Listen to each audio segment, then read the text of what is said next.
మన పులి శ్రీరాములు గారిని ఒక 2 నిమిషాలు ప్రసంగించవలసిందిగా కోరుచున్నాను.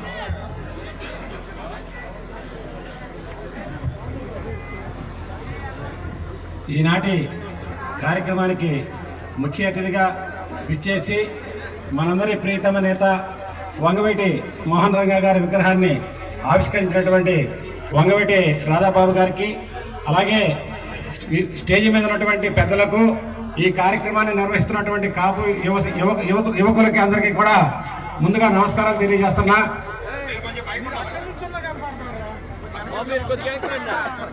అతి కొద్ది మందికి మాత్రమే దొరికే అవకాశం నాకు దొరికింది.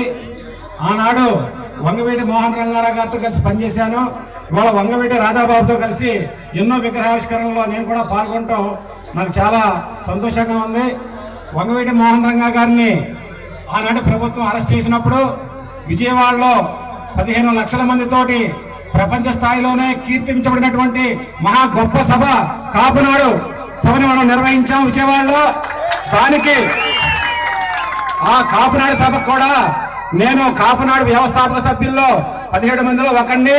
అలాగే ఈనాడు కాపు సంక్షేమ సేన అనేటువంటి సంస్థ రాష్ట్రంలో ఎలా ఉందో మీకు తెలుసు. దాంట్లో కూడా నేను వ్యవస్థాపక సభ్యుడిగా, ఎగ్జిక్యూటివ్ కమిటీ మెంబర్గా ఉండడం జరిగింది.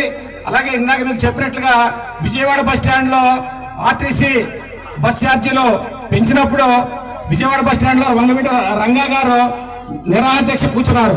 కూర్చుంటే ఏలూరు నుంచి నేను వెళ్ళి అక్కడ కూర్చోబెట్టుకున్నారు.